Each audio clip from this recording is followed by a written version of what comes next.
Jésus est en vie. 2 Pierre chapitre 1. Simon Pierre, serviteur et apôtre de Jésus-Christ, à ceux qui ont reçu en partage une foi du même prix que la nôtre, par la justice de notre Dieu et du Sauveur Jésus-Christ. Que la grâce et la paix vous soient multipliées par la connaissance de Dieu et de Jésus notre Seigneur. Comme sa divine puissance nous a donné tout ce qui contribue à la vie et à la piété, au moyen de la connaissance de celui qui nous a appelés par sa propre gloire et par sa vertu.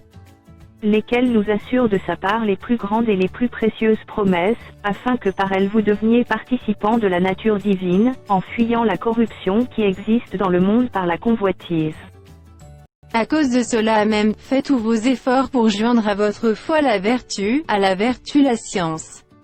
À la science la tempérance, à la tempérance la patience, à la patience la piété. À la piété l'amour fraternel, à l'amour fraternel la charité. Car si ces choses sont en vous, et y sont avec abondance, elles ne vous laisseront point oisifs ni stériles pour la connaissance de notre Seigneur Jésus-Christ. Mais celui en qui ces choses ne sont point est aveugle, il ne voit pas de loin, et il a mis en oubli la purification de ses anciens péchés. C'est pourquoi, frères, appliquez-vous d'autant plus à affermir votre vocation et votre élection, car, en faisant cela, vous ne broncherez jamais. C'est ainsi, en effet, que l'entrée dans le royaume éternel de notre Seigneur et Sauveur Jésus-Christ vous sera pleinement accordée. Voilà pourquoi je prendrai soin de vous rappeler ces choses, bien que vous les sachiez et que vous soyez affermis dans la vérité présente. Et je regarde comme un devoir, aussi longtemps que je suis dans cette tente, de vous tenir en éveil par des avertissements.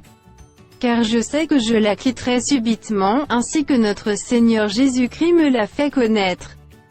Mais j'aurai soin qu'après mon départ vous puissiez toujours vous souvenir de ces choses. Ce n'est pas, en effet, en suivant des fables habilement conçues, que nous vous avons fait connaître la puissance et l'avènement de notre Seigneur Jésus-Christ, mais c'est comme ayant vu sa majesté de nos propres yeux.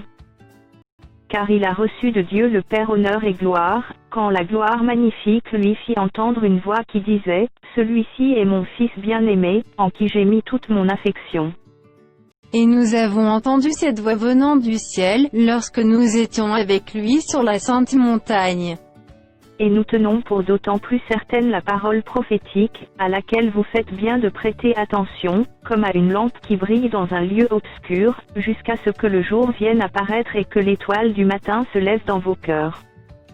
Sachant tout d'abord vous-même qu'aucune prophétie de l'Écriture ne peut être un objet d'interprétation particulière. Car ce n'est pas par une volonté d'homme qu'une prophétie a jamais été apportée, mais c'est poussé par le Saint-Esprit que des hommes ont parlé de la part de Dieu.